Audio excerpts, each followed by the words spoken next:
Oke, bismillahirrahmanirrahim. Assalamualaikum warahmatullahi wabarakatuh, teman-teman sekalian, sahabat IKAS Mansa Slawi. Minggu ini kita sudah masuk ke minggu 17 dari kegiatan kita, Bincang Alumni, yang pada sore hari ini, yang sejuk ini, hujan. Dengan tema mengenal Badan Pusat Statistik. Dengan saya kali ini kita akan live. Moderator saya Tony Haryanto, alumni SMA Negeri 1 Slawi tahun 2001. Saya kegiatan sehari-hari guru bahasa Inggris dan networker. Oke. Narasumber kita pada sore hari ini beliau adalah Ibu atau Mbak Ratna Sari Dewi, SSTMM. Beliau alumni SMA 1 Slawi tahun 1997. Saat ini beliau adalah koordinator statistik sosial BPS Kabupaten Tegal. Beliau lahir di Tegal, asli Tegal, katanya berdarah Portugal nih. Purwokerto, turunan Tegal. Beliau sudah menikah dengan anak 3. Beliau masuk STIS. Ini sekolahnya keren banget ini, teman-teman. Masuk STIS karena galau kesulitan biaya. Lolos UNBK di IKIP Semarang jurusan bahasa Inggris. Wah, hampir jadi senior saya ini, Mbak. Lalu daftar UMPTN, lolos. Dan sempat sampai ospek nih di kedokteran UNS Solo. Keren nih. Nah, katanya karena galau bukunya mahal-mahal, beliau daftar ke STAN dan STIS. Alhamdulillah lolos di STIS atau Sekolah Tinggi Ilmu Statistik, jurusan Statistik Ekonomi. Nah, perjalanan karir beliau ini ya lumayan ini. Setelah 4 tahun mengenyam pendidikan kedinasan, beliau ditempatkan sebagai PNS. Penempatan awal di BPS Provinsi Banten sebagai staf neraca wilayah dan analisis statistik 5 tahun. Kemudian bertugas dan diberi amanah di BPS Kabupaten Tangerang dan Kabupaten Lebak sebagai kasih neraca wilayah dan analisis statistik. Yang tugasnya mengelola data pertumbuhan ekonomi dan sebagainya. Nah, di Tangerang ini beliau sebagai kasih sempet-sempetnya nyambi ambil S2. Keren ini. Nah, setelah 10 tahun mengajukan pindah ke Kabupaten Tegal. Nah, setelah 2 tahun bertugas, beliau mengemban amanah sebagai kasih statistik sosial, sempat mengajar di STMIK Kota Tegal 2 tahun. Sudah tahun kedua juga sampai sekarang masih sebagai wakil ketua Dewan Riset Daerah Kabupaten Tegal. Dan sekarang beliau diberi amanah sebagai koordinator fungsi statistik sosial di BPS Kabupaten Tegal yang mengelola data penduduk, kemiskinan, pengangguran, dan sebagainya. Oke, tanpa panjang lebar nih, kita tampilkan beliau, Mbak Ratna Sari Dewi, SSTMM. Monggo, Mbak.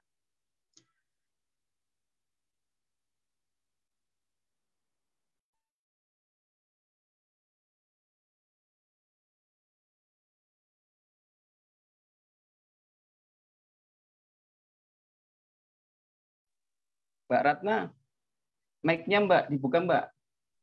Mbak Ratna, mic-nya belum dibuka. Oke, ini dia orangnya yang penuh dengan prestasi, teman-teman.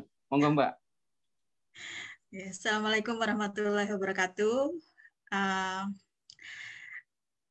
Perkenalkan, tadi udah dikenalin ya sama Mas Tony.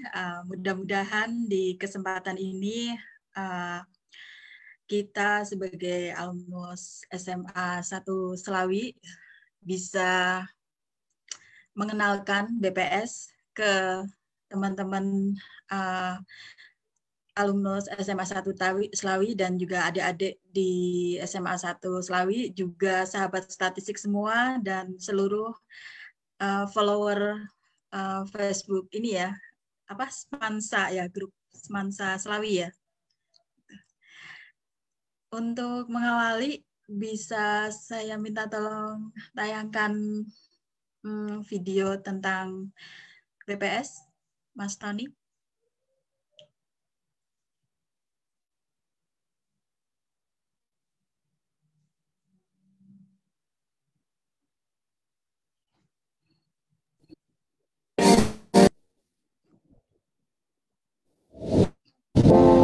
Banyak cara menunjukkan cinta kepada Ibu Pertiwi. Bagi kami, menghasilkan data yang berkualitas adalah komitmen yang terpatri dalam sanubari. Dari waktu ke waktu yang telah dilalui, membangun negeri nyatanya tidak semudah menjentikan jari. Data yang akurat adalah kunci. Statistik telah menjadi bagian dari sejarah perjalanan bangsa. Kegiatan statistik di Indonesia dimulai sejak masa Hindia Belanda di bawah lembaga Director van Landbouw Nijverheid en Handel, lalu berganti nama menjadi Central Kantor voor de Statistiek. Pasca kemerdekaan, lembaga tersebut mengalami beberapa kali penggantian nama, yaitu Kantor Pusat Statistik, Biro Pusat Statistik, hingga akhirnya pada 19 Mei 1997 ditetapkan Undang-Undang Nomor 16 Tahun 1997 tentang Statistik yang menetapkan nama Badan Pusat Statistik atau BPS. BPS mencakup seluruh wilayah Indonesia yang terdiri dari ribuan pulau dan keadaan geografis yang sangat luas. Dari Sabang sampai Merauke, ujung Miangas hingga Pulau Rote, kantor BPS tegak berdiri di setiap kabupaten dan kota di Indonesia. Dalam melaksanakan tugas sebagai penyedia data statistik, BPS berstatus sebagai lembaga pemerintah non-kementerian yang bertanggung jawab langsung kepada Presiden. Oleh karena itu, independensi adalah hal yang mutlak bagi BPS. Menyediakan data statistik berkualitas untuk Indonesia maju adalah visi kami. BPS bertanggung jawab menyediakan data statistik dasar, membantu penyelenggaraan statistik khusus, dan mendukung pelaksanaan statistik sektoral. Kegiatan utama BPS adalah menyelenggarakan sensus.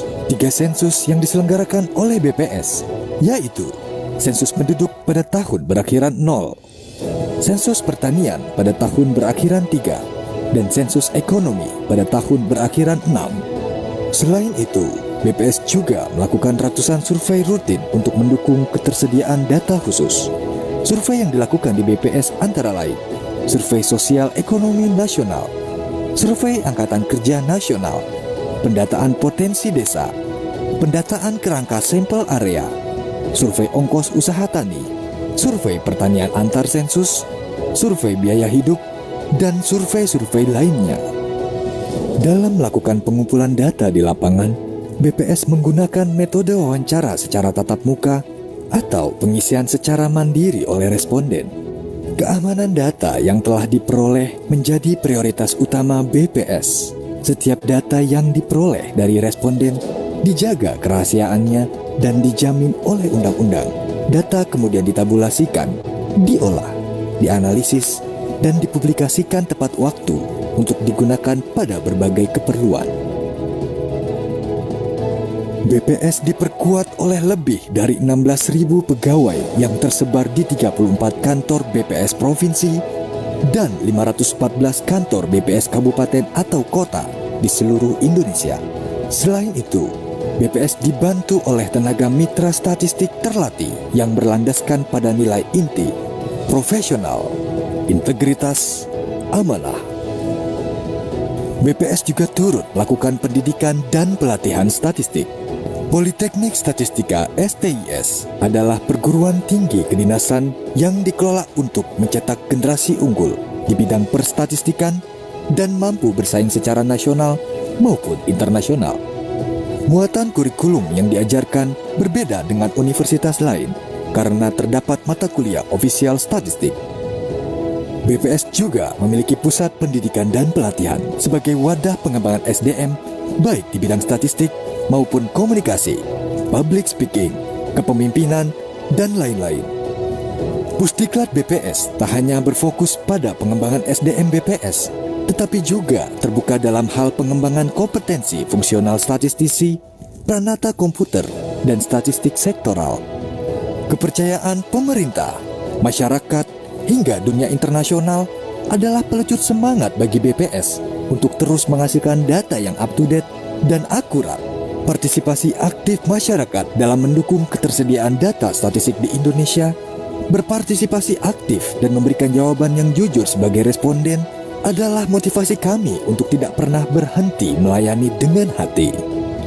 Seluruh data yang dihasilkan oleh BPS dapat diakses langsung melalui bps.go.id atau dapat langsung datang ke pelayanan statistik terpadu di kantor BPS terdekat yang tersebar di seluruh wilayah di Indonesia.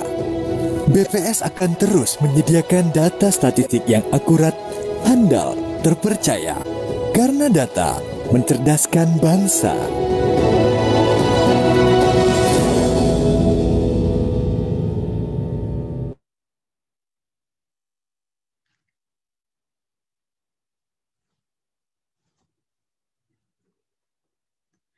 Oke, terima kasih Mas Tony.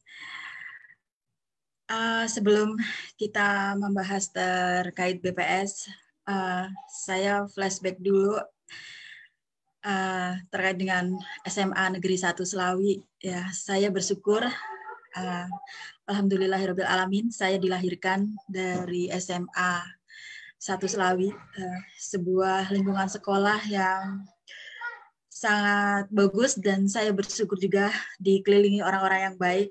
Dari SMA 1 Selawi saya bertemu dengan banyak teman-teman yang sampai sekarang kita juga masih terhubung, masih solid gitu ya.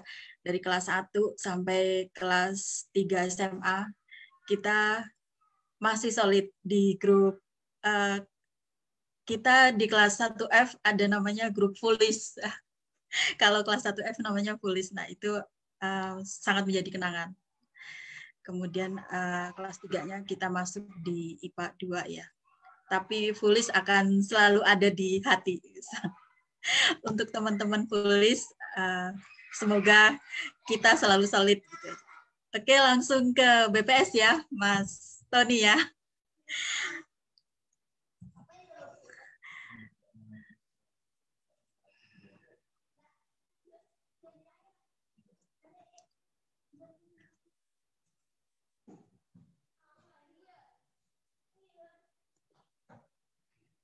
Lihat ini ya, share screen saya.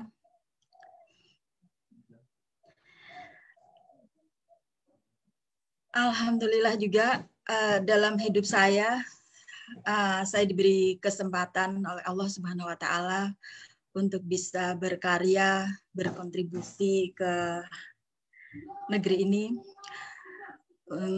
dalam sebuah lembaga namanya Badan Pusat Statistik.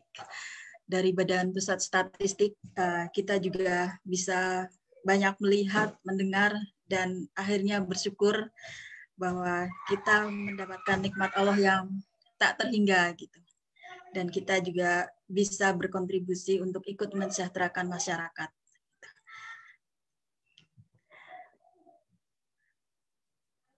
Sebelum bicara jauh tentang BPS, bahwa kegiatan statistik seperti tadi ya, video sudah ditayangkan, itu merupakan suatu kebutuhan bagi sebuah organisasi, bagi sebuah wilayah gitu, untuk melakukan langkah-langkah yang dilakukan untuk mensejahterakan masyarakatnya. Jadi pada saat kita akan menentukan sebuah keputusan, kebijakan, kita sangat membutuhkan sebuah data. Nah, sebuah data, sebuah informasi, sebuah statistik, agar keputusan yang kita ambil, keputusan apapun, di dalam organisasi, di dalam lembaga, di dalam rumah tangga, di dalam persahabatan, itu kita memerlukan informasi yang lengkap gitu. Nah, sama halnya dengan negara kita, itu sudah memulai kegiatan statistik ini sejak zaman Hindia Belanda. Seperti tadi sudah disampaikan ya, dalam sebuah lembaga di bawah pemerintahan Hindia Belanda. Kemudian berganti nama menjadi Kantor Pusat Statistik dan terakhir menjadi Biro Pusat Statistik dengan diterbitkannya Undang-Undang Nomor 6 dan Nomor 7 tahun 1960. Kemudian terakhir kemudian ditetapkan nama Badan Pusat Statistik melalui Undang-Undang Nomor 16 tahun 97. Jadi secara resmi Biro Pusat Statistik berganti nama menjadi Badan Pusat Statistik itu melalui Undang-Undang Nomor 16 tahun 97. Dari undang-undang ini juga bisa diketahui bahwa kantor BPS ini ada kantor BPS pusatnya itu ada di Jakarta, kantor BPS RI, Badan Pusat Statistik Republik Indonesia, di Dr. Sutomo nomor 6 sampai 8. Itu kalau mau main-main ke daerah Pasar Baru, di sana kantor BPS pusatnya. Kemudian kantor BPS sendiri itu ada di semua perwakilan kantor BPS ada di semua provinsi dan kabupaten kota, di 34 provinsi dan 514 kabupaten kota. Untuk BPS Jateng ada di Jalan Pahlawan, di daerah Simpang 5, Jalan Pahlawan nomor 6.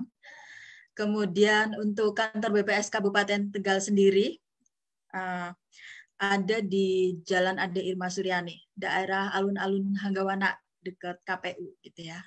Monggo kalau main-main ke sana. Itu kita kemudian selanjutnya apa sih kedudukan, tugas dan fungsi Badan Pusat Statistik itu? Dari Undang-Undang Nomor 16 tahun 97 itu dijabarkan dalam peraturan-peraturan di bawahnya, termasuk di dalamnya adalah Peraturan Presiden Nomor 86 tahun 2007.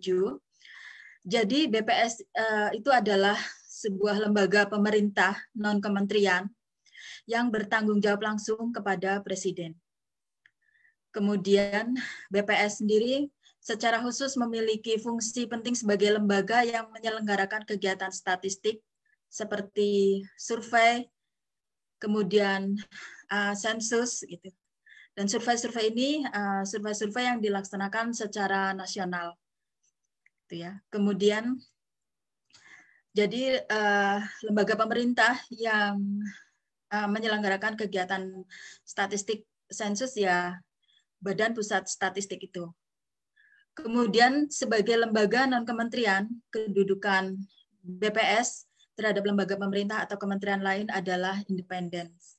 Jadi memang apapun yang kita lakukan, kita selalu menjaga independensi data kita, gitu ya. Kemudian independensi tersebut menjadikan BPS dapat berperan sebagai check and control semua angka statistik di lembaga pemerintah.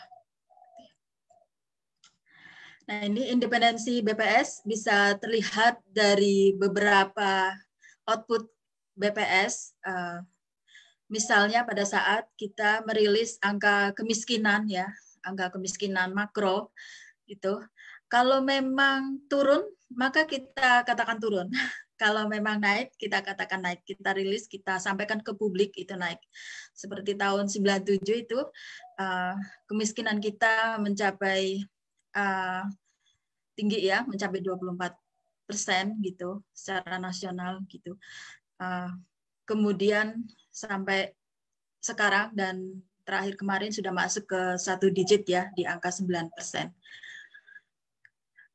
Nah ini, jadi kalau memang naik, kita katakan naik ke publik, kalau turun ya kita katakan turun, bukan apa ya asal pimpinan senang atau asal Bapak senang. Dan itu semuanya berdasarkan data lapangan yang dihasilkan oleh teman-teman surveyor di lapangan, gitu ya.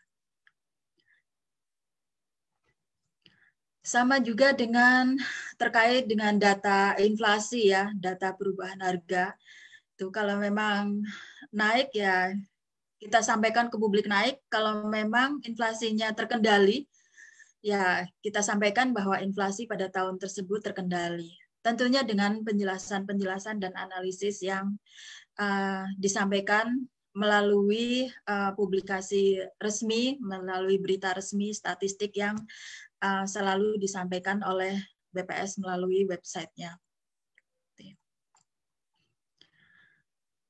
Kemudian selanjutnya,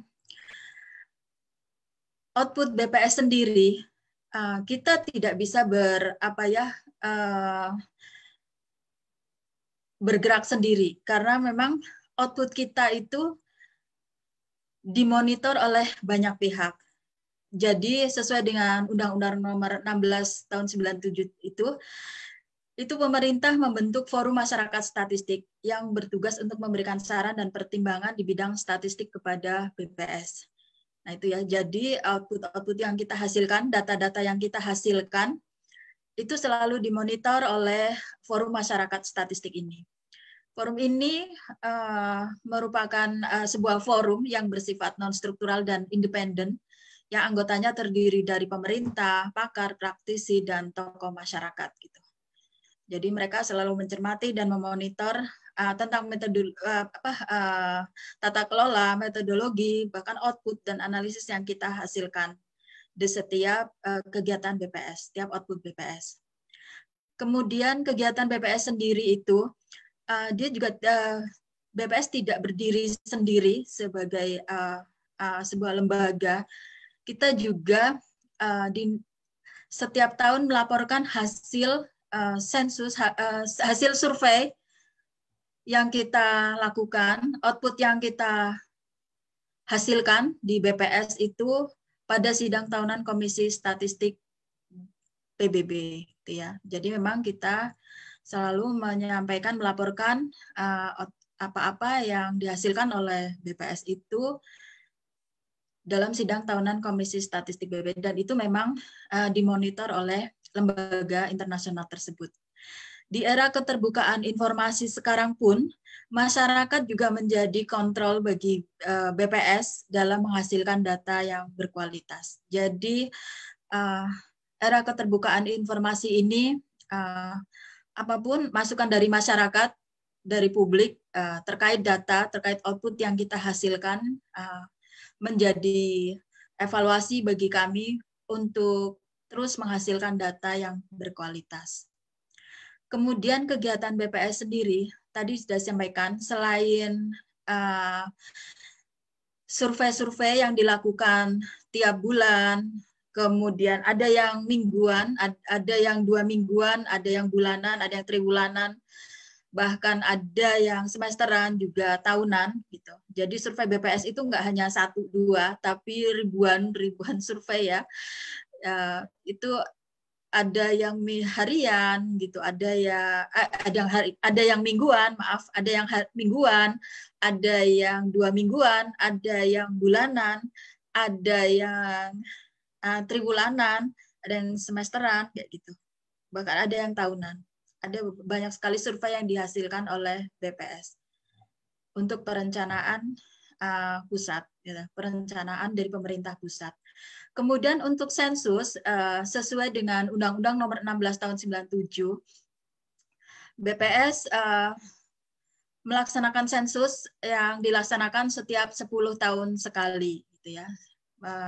Diperintahkan oleh negara untuk melaksanakan sensus, yaitu sensus penduduk, ya untuk dilaksanakan untuk tahun yang berakhiran 0, gitu ya, untuk tahun yang berakhiran 0, jadi dari tahun kemarin terakhir tahun 2020 gitu ya, sensus penduduk tahun 2020 di masa pandemi kemarin.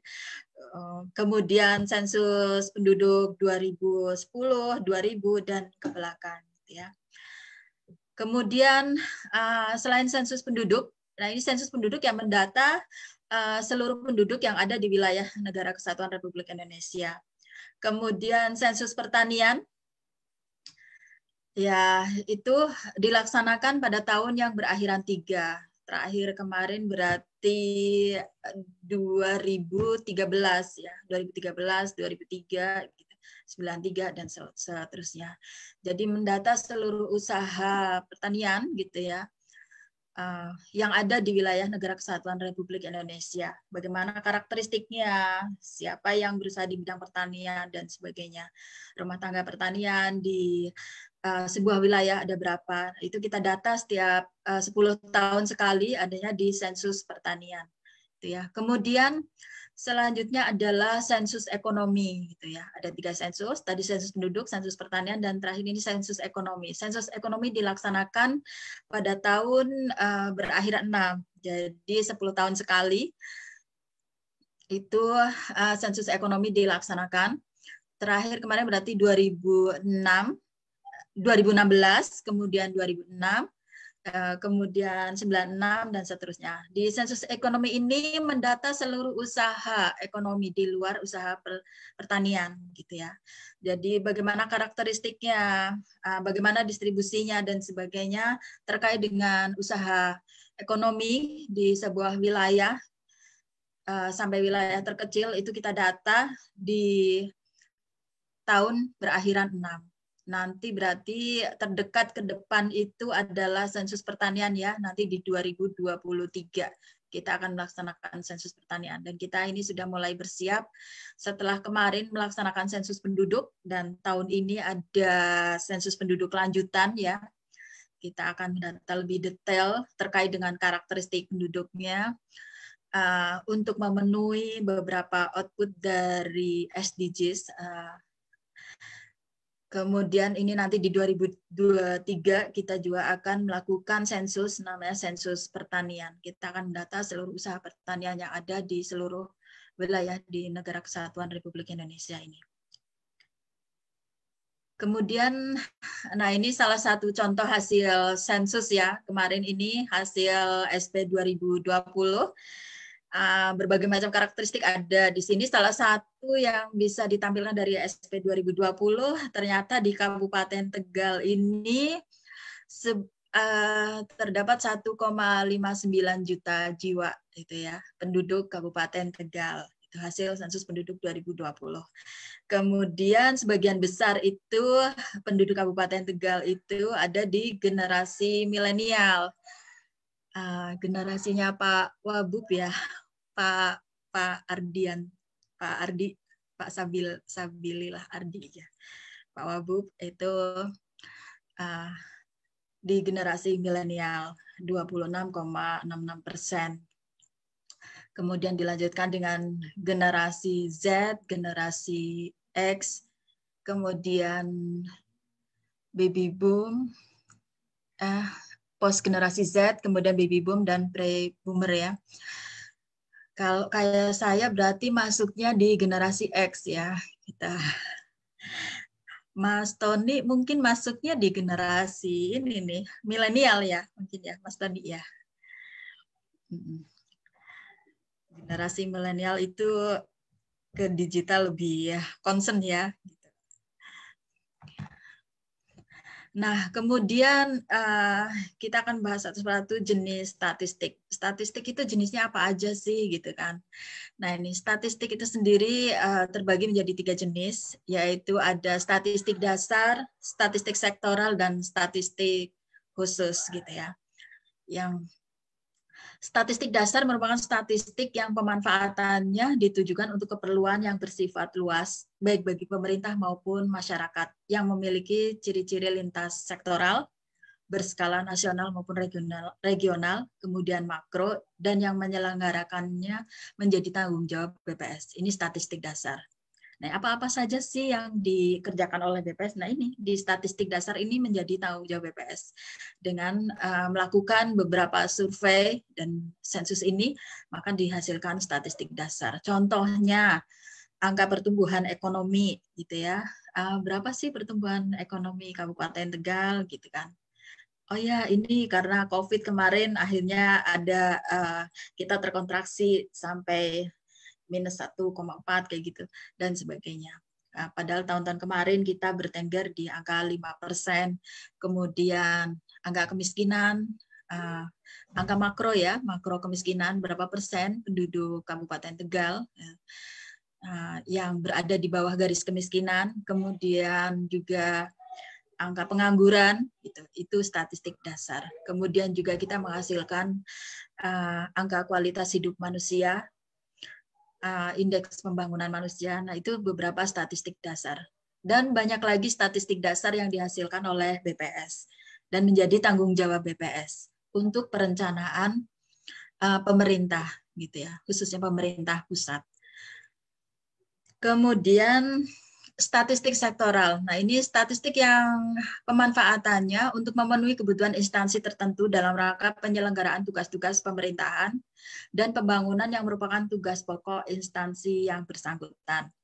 Nah, ini pengelolanya adalah kementerian, lembaga, terkait, kalau di kabupaten ya berarti dinas instansi ya, terkait contohnya di dinas pendidikan, ada jumlah guru, ada jumlah murid, kemudian mungkin jumlah gedung sekolah, gitu kan, dan sebagainya. Itu statistik sektoral, itu yang mengelola adalah dinas pendidikan. Kemudian di dinas kesehatan, itu juga dokter dan sebagainya. Jumlah dokter, jumlah perawat dan sebagainya. Itu statistik sektoral, itu dihasilkan oleh dinas instansi terkait. Kemudian statistik khusus, ini statistik yang pemanfaatannya untuk pemenuhan kebutuhan spesifik dunia usaha, pendidikan, sosial, budaya, dan kepentingan lain dalam kehidupan masyarakat, yang penyelenggaraannya dilakukan oleh lembaga, organisasi, perorangan, dan unsur masyarakat lainnya. Nah, ini yang mengelolanya adalah bisa swasta atau individu, nah ini lembaga, organisasi, biasanya lembaga pendidikan ya, atau mungkin juga perusahaan gitu ya, yang untuk berinvestasi mereka membutuhkan sebuah analisis statistik dari data-data yang ada mereka kelola. Nah, ini namanya statistik khusus. Kegiatan statistik ini dilakukan, tata cara pengumpulannya itu bisa melalui wawancara, juga bisa melalui pengisian mandiri gitu ya. Jadi misalnya kayak Mas Tony ingin mengetahui jumlah guru kayak gitu ya. Ya, Mas Tony bisa dengan melakukan wawancara door to door ke setiap sekolah kayak gitu juga bisa. Itu namanya pendataan. Atau mungkin juga dari sekolah diminta untuk menginput sebuah form gitu ya untuk mengisi data di masing-masing sekolahnya. Nah, itu pengumpulan datanya bisa seperti itu, bisa melalui wawancara atau melalui pengisian mandiri. Kemudian Maaf nih, statistik Mbak. ini, Maaf nih Mbak, waktunya Mbak, kita dibatasi waktu nggak? iya, oke. Iya, kita dibatasi waktu teman-teman. Oke. Kita dari mundur kayaknya sih. Iya, tadi ada sedikit trouble di depan kayak teman-teman. Nah, iya. Sedikit lagi deh Mbak, 1 menit lagi ya Mbak. Kayaknya dikit lagi selesai. Monggo Mbak, dilanjut Mbak, 1 menit lagi.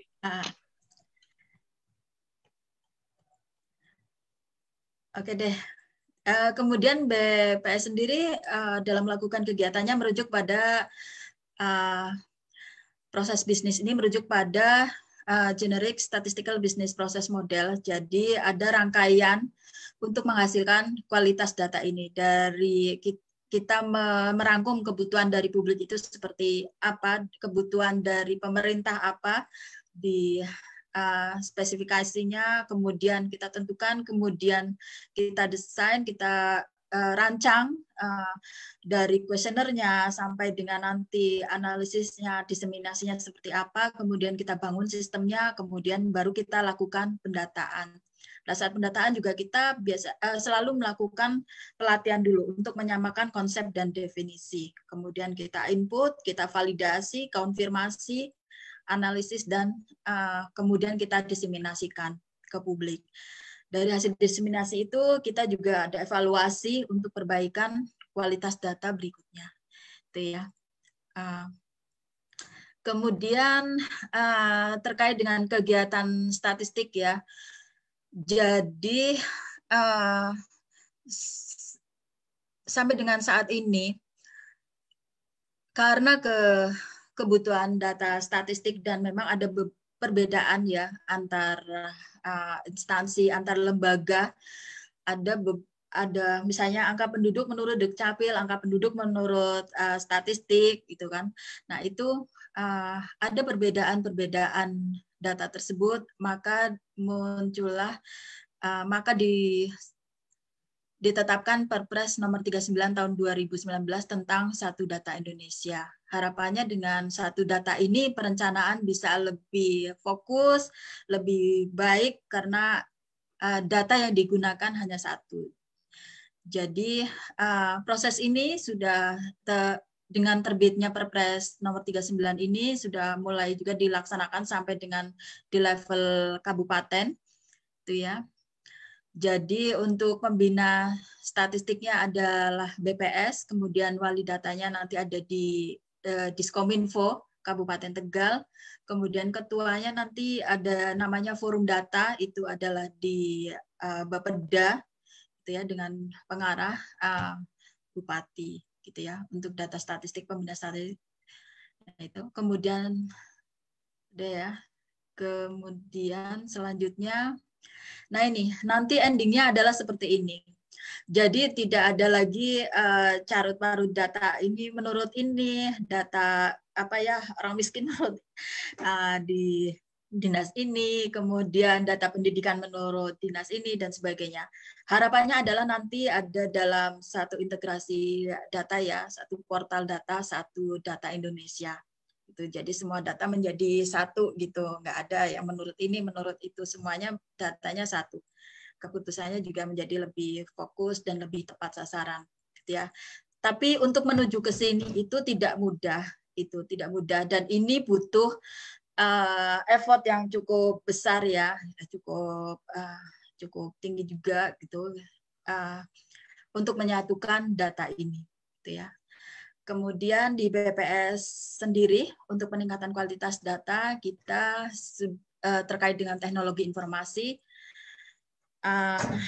biasanya kita selalu melakukan pendataan menggunakan kertas kuesioner gitu ya. Nah, untuk ke depan kita mengarah kepada KPI gitu ya. Jadi menggunakan digital gitu, menggunakan smartphone, gadget, kita sudah mulai beberapa survei menggunakan KPI dari Podes, potensi desa ya, kita melakukan sensus desa itu namanya Podes, potensi desa, kemudian survei perilaku anti korupsi, kita juga sudah menggunakan KPI, kemudian KSA, kerangka sampel area, untuk melihat produksi beras gitu ya, produksi beras, kemudian luas panennya berapa di sebuah wilayah. Nah, itu kita menggunakan KSA. Kemudian kita juga melakukan integrasi pendataan seperti Susenas dengan Riskesdas, riset kesehatan dasar ya, survei sosial ekonomi nasional itu, yang outputnya adalah angka kemiskinan, angka IPM, dan sebagainya. Kita juga di era digital ini memanfaatkan big data untuk analisis data kita. Itu ya. Kemudian di BPS Kabupaten Tegal sendiri, saya menggunakan BPS Kabupaten Tegal ya, yang letaknya mojok di pojokan alun-alun Hagawana. Nah ini kita dipimpin oleh Kepala BPS Kabupaten Tegal, kemudian strukturnya ada Kasubag Umum dan fungsional. Ada statistisi dan peranata komputer di sana. Baru ada itu ya. Untuk fungsional lainnya belum ada di Kabupaten Tegal. Baru ada statistisi dan peranata komputer. Ini saya di salah satunya, yaitu di statistik sosial. Statistik sosial yaitu menangani data-data terkait dengan teknis lapangan ya, terkait dengan data kemiskinan, pengangguran, kemudian kualitas hidup manusia, gitu dan sebagainya. Kemudian di distribusi, statistik distribusi ini mengelola data harga gitu ya. Harga, ada beberapa survei yang dikelola terkait dengan harga di statistik distribusi. Gitu ya. Jadi ada survei harga pedesaan, kemudian harga konstruksi ya, indeks harga konstruksi, kemahalan konstruksi di situ. Kemudian juga didistribusi mendata terkait K2, K3, APBD ya, APBDes gitu ya. kita juga melakukan survei K3 ya, K3, K2 di distribusi. Kemudian statistik produksi yaitu mendata terkait teknis di pendataan seperti produksi padi gitu, kemudian padi palawija dan sebagainya ya. Kemudian juga industri itu juga ada di statistik produksi. Kemudian untuk Narwilis ya dianalisisnya lintas sektor ini dianalisis dan sebagainya ada di Narwilis. Kemudian IPDS itu mengelola tentang pengolahan datanya dan diseminasinya. Diseminasi, terutama diseminasi. Bagaimana pengelolaan diseminasi untuk bisa disampaikan kepada publik. Untuk melakukan ini, kita ada 37 personil seluruhnya dari pegawai BPS Kabupaten Tegal ini. Kita untuk melakukan berbagai macam survei ini kita dibantu oleh mitra statistik. Mitra statistik ini kita ada database mitra statistik. Dan ini mitra statistik ini kita kelola, kita dapatkan dari rekrutmen terbuka yang selalu kita sampaikan melalui medsos kita juga. Biasanya kita umumkan melalui medsos ya. Juga kita sampaikan juga ke pemangku-pemangku wilayah di desa maupun di kecamatan pada saat kita akan melakukan rekrutmen. Dan kita sudah coba mulai mengelola database-nya mitra statistik ini untuk penggunaan untuk pelaksanaan survei berikutnya. Nah, ini teman-teman untuk bisa mengakses data-data statistik, teman-teman bisa masuk ke tegalkap.bps.go.id ya. Di situ banyak sekali yang bisa teman-teman dapatkan terkait dengan data-data statistik dan ini free gitu ya. Monggo teman-teman bisa akses, bisa download semuanya. Di situ ada terkait seputar sensus, kemudian data-data hasil survei gitu ya. Kemudian juga ada GIS ya, geografik, sistem informasi geografinya, itu bagaimana pemetaan wilayahnya. Peta infrastruktur yang ada di sebuah desa itu apa saja, itu bisa dilihat di ini Statistical Geographic Information System itu ya. Itu bisa dilihat di situ. Kemudian publikasi juga bisa dilihat di sini. Kemudian kita juga ada namanya berita resmi statistik dan senarai rencana terbit. Nah, ini janji kita ke publik. Jadi kita ada beberapa publikasi yang memang udah ditarget oleh pusat, oleh BPS RI gitu untuk terbit di tanggal-tanggal tertentu gitu ya. Misalnya Kabupaten Tegal dalam angka gitu kan.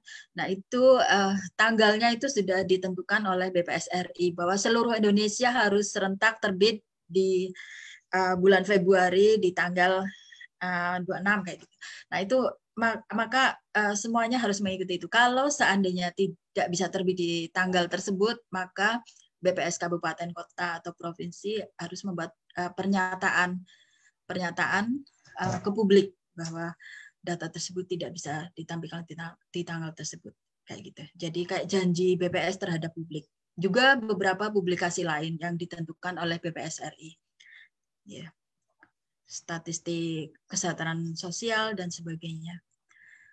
Nah, ini terakhir ini ya, sekolahnya yang sebenarnya disebut kesasar mungkin iya, tapi ini udah ketetapan ya, ketetapan Allah ya.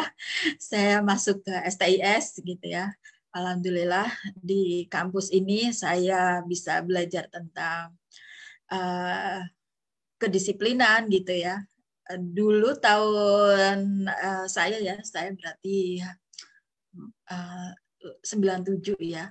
Kita untuk masuk itu masih ada Latsarmil gitu, masih ada Latsarmil. Tapi sekarang sudah nggak ada. Itu terakhir kayaknya angkatan saya angkatan terakhir yang ada Latsarmil.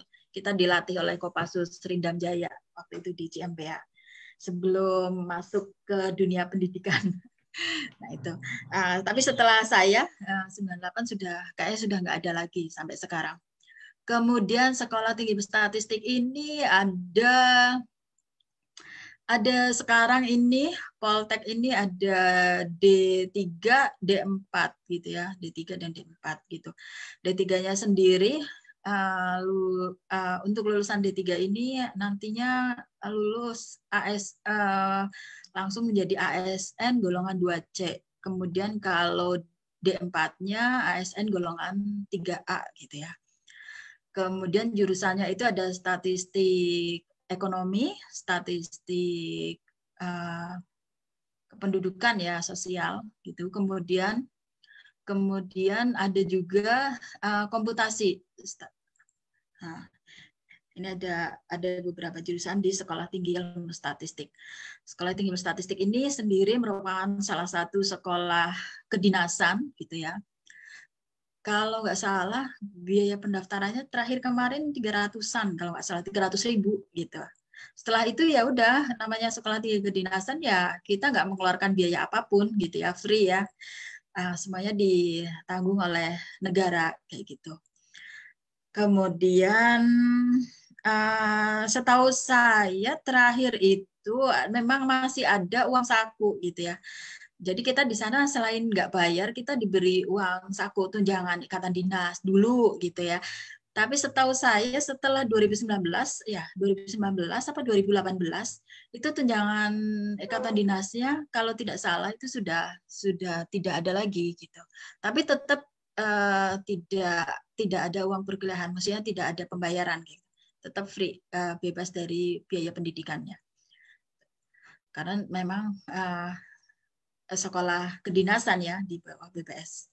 Kemudian karena sekolah kedinasan ini juga cukup berat syaratnya karena sistemnya DO gitu ya. Jadi nggak boleh ada nilai E kalau asal kayak gitu. Mungkin masih berlaku ya sampai sekarang. Nanti profilnya mungkin bisa teman-teman lihat di Poltek Statistik STIS. Tidak boleh ada nilai E, kalau ada nilai E langsung DO. Langsung DO. Kemudian D itu zaman saya itu masih dua. Jadi kalau ada nilai D, 2 mata kuliah, DO kayak gitu. Tapi kalau sekarang berapa mata kuliah ya? Kayaknya masih sama mungkin ya. Gitu. Kemudian ya kayak gitu. Untuk jurusan IPA, IPS bisa masuk, SMK juga bisa masuk. Setahu saya. Setahu saya. Cuman nilai matematika sama bahasa Inggris dipersyaratkan. Minimal 8. Kemudian apalagi ya,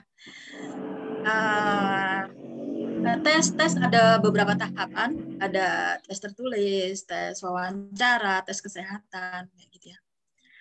Tuh. Oke. Tahapannya ini, Mbak, dan kita udah punya penanya ini, Mbak.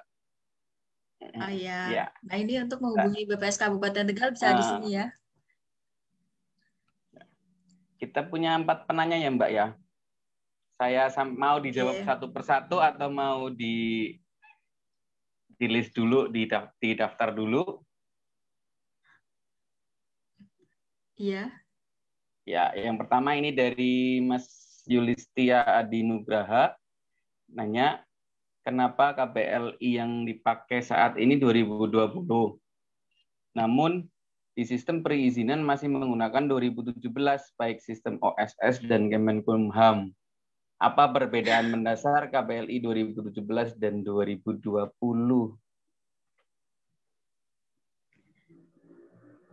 Itu, Mbak. Itu pertanyaan pertama ya, Mbak. Mau dijawab satu-satu atau terlalu detail ya, Mas ya? Terlalu detail ya. Maksudnya KBLI sendiri tahu nggak, Mas Tony, KBLI itu apa? Ini barusan googling, Mbak. Itu juga baru buat saya, Mbak. Oke. Lanjut googling nih, keponya. Jadi kepo. Nih yang tanya kebetulan kayaknya beliau notaris ini, Mbak. Berarti, Mbak. Kan kaitannya sama perizinan ya? Iya. Sistem perizinan. Gimana, Mbak? Mau dijawab satu-satu? Pertanyaan selanjutnya. Pertanyaan selanjutnya. Oke. Pertanyaan selanjutnya dari Mbak Aning 91. Beliau tanya, bisa diunduh atau dilihat di mana secara online data statistik khusus? Apakah perlu izin tertentu? Yang kedua, mau dijawab Mbak? Mau dijawab langsung? Ya. Yang... Saya jawab langsung satu-satu aja, Pak ya, Oh, untuk yang KBLI. boleh. Ya KBLI dulu Mbak. Nah, jadi KBLI itu singkatan dari Klasifikasi Baku Lapangan Indonesia ya. Memang selalu kita perbaharui gitu ya. Dan terakhir memang KBLI 2020.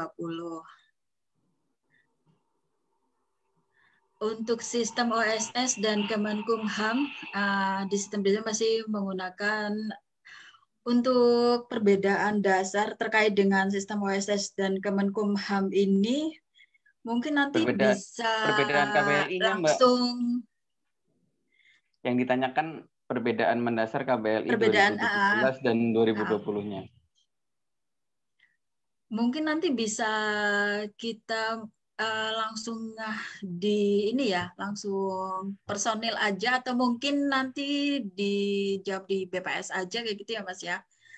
Barangkali boleh, Mbak. Terlalu detail kayak ini untuk yang KBLI ini. Teknis ya Mbak ya. Oke, buat Mas Nano ini, Mas Yulistia Adi Nugraha. Untuk yang Mbak Aning itu nanti tadi bisa yang merapat statistik ke BPS. khusus. Oh iya, apa bisa diunduh atau dilihat di mana secara online? Data statistik khusus, apakah perlu izin tertentu? Oke.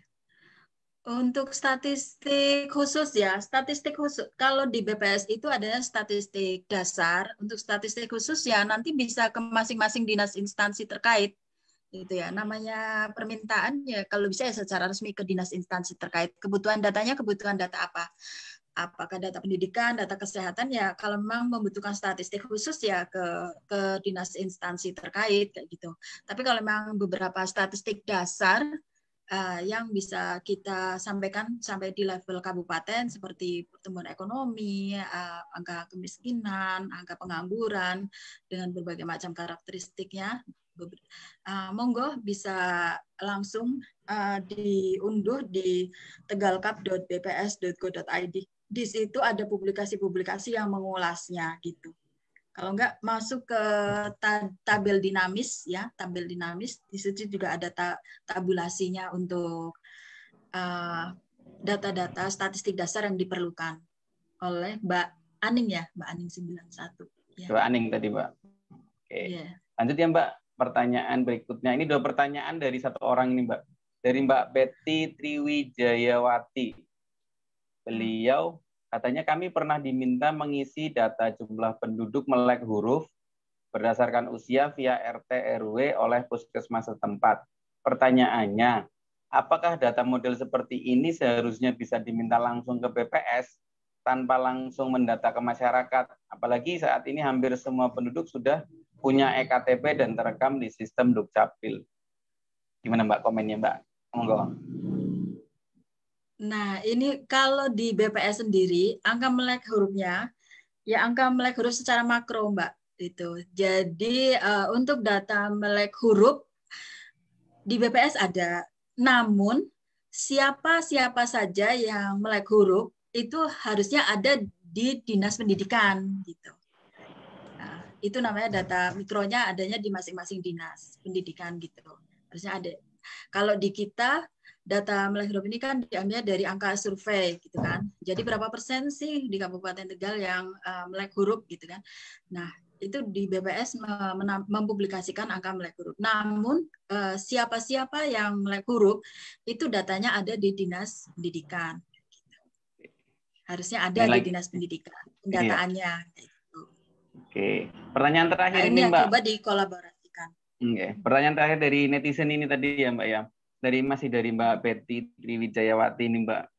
Beliau tanya, apakah data statistik e-commerce saat ini sudah bisa diakses di web BPS Kabupaten Tegal? Untuk data statistik e-commerce belum ya. Untuk e-commerce belum, Mbak Betty. Jadi terakhir publikasinya saya lihat ada di Kemenparekraf ya. di Kementerian Ekonomi Kreatif itu memang datanya diambil pengelolaan datanya diambil dari data sensus ekonomi 2016. Berapa sih di setiap wilayah itu yang bergerak di ekonomi kreatif. Nah, itu ada di Kementerian Ekonomi Kreatif. Tapi untuk e-commerce sendiri di BPS itu belum ada. BPS Kabupaten Tegal khususnya belum ada data ini. Kemudian selanjutnya. Sudah ini Mbak.